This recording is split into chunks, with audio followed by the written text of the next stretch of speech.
Hey there, welcome to the channel, or welcome back to the channel if this isn't your first time. J4GamerMa here, and today we are going to do something a little bit different in this video. We're going to talk about the Sims 4 Life and Death expansion pack coming out here very soon. I guess we can call it Sim News, if you will. The trailer came out today, and let me tell you, I am here for it all. Every single bit of it. I'm super stoked about it and cannot wait. First things first, of course, it's an expansion pack, so it's going to come with a new world. And what it looks like this new world is going to be called is Ravenwood. Ravenwood is going to come with, I think it's 3 different neighborhoods. One being Crow's Crossing, Morning Vale, and Whispering Glen. And from how I read it, visit Whispering Glen on a full moon at your own risk, because the weirdness will be unveiled. Let's just talk a little bit about what I gathered from the trailer and from reading about it. In my opinion, it's going to allow a more in-depth experience into the afterlife, a Sim's passing, as well as planning for that Sim's passing. You're going to get some new interactions. I'm seeing some tarot card reading, which is going to be super fun to check out. New types of grief. You're going to actually experience grief versus having a sad moodlet that the Sim has to deal with for 2 days. You're actually going to experience grief. You'll also be able to, from what it looks like, visit the new cemeteries and interact with your loved one's tombstone, things like that. So that's going to be super cool to watch and see and play with. You're also going to, with those new interactions we talked about, there's going to be new interactions that kind of surround the grief feelings and memorializing a Sim that is passed on. I'm even seeing you're going to be able to pour it out for the homie, or pour it out for the loved one, of course. You're also going to be able to have funerals, so you won't necessarily need that mod anymore to have a funeral, or you won't have to take pictures or use animation specifically to, perform a funeral service. It's now going to be a part of the game, which I absolutely love. EA is always coming out with new things and challenging themselves as well as us to play the game, and in a realistic way, because those of us that have been playing for 10 years plus, since day one, we need more real life experiences and more experiences in the game to keep us coming back, and they're definitely on it with that. Those funeral services that we talked about, I cannot wait. I see from the trailer, it looks like you'll be able to stand up and give a speech or a eulogy at the funerals. And I also hear that there's specific interactions for when you are attending the funeral and how to comfort or grieve with the Sim.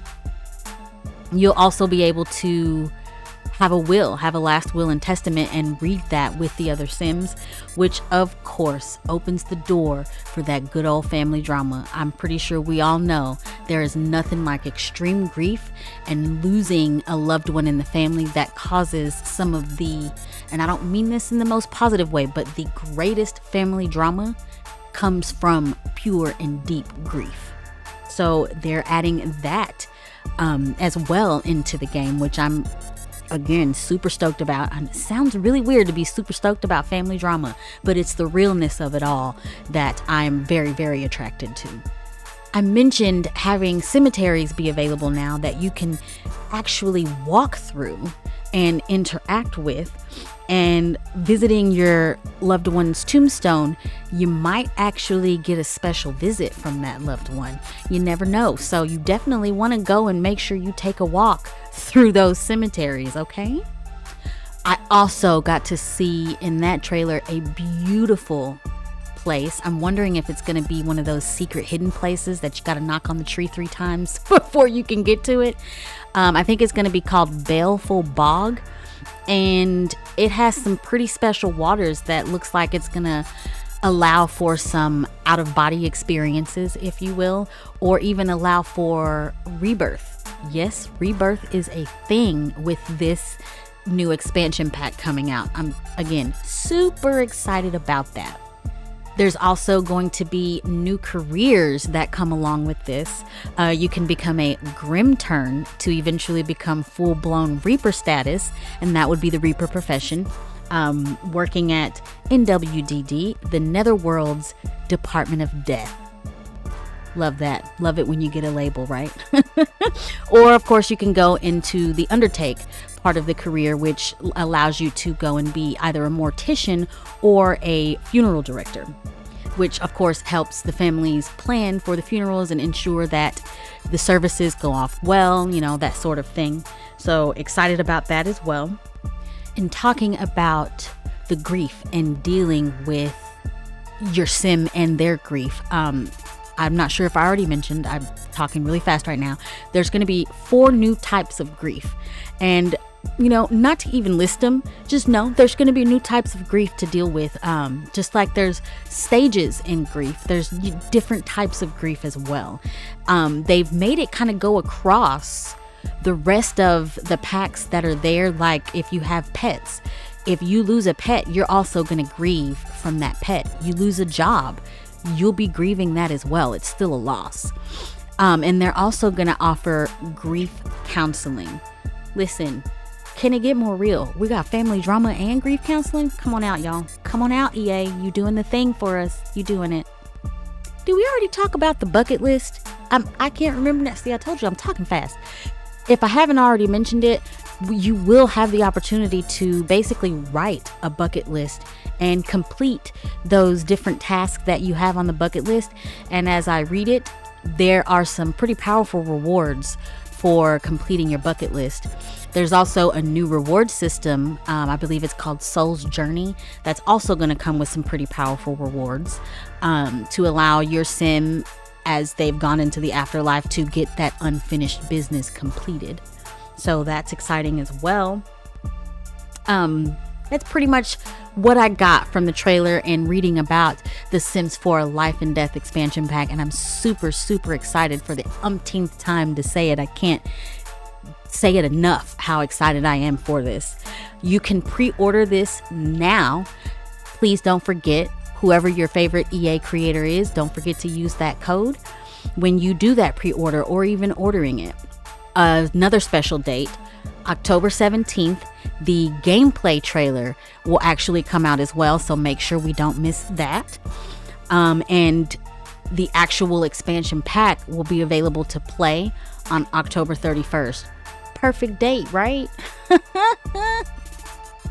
Oh, I did find something funny. In this, they gave a new definition, in my personal opinion, to AA. We all know what AA means, but on this one, AA has come out to be something new called Afterlife Anonymous Meetup. And in one of those new towns, I believe it's going to be in Morningvale, you will be able to attend an Afterlife Anonymous meetup in there. Again, there's new festivals in each of these new towns within Ravenwood, or each of the new neighborhoods within the new town of Ravenwood. There's going to be new townspeople to experience, all kinds of new things. Last but not least, again, make sure you remember to use your favorite EA Creators code when you do this pre-ordering or buying. And if you get this purchased by December 12th, you will get the Macabre Mementos digital content. It's like 2 or 3 things that are going to come extra for you that aren't going to be available to all unless you get this purchased by December 12th. So get in there, get to whether you're on Steam, EA, however you are accessing your Sims game, make sure you get in there and get it pre-ordered before December 12th, or get it pre-ordered or get it purchased by December 12th. I can't wait. Happy simming, guys. Thank you for watching. See you guys next time. Bye, y'all.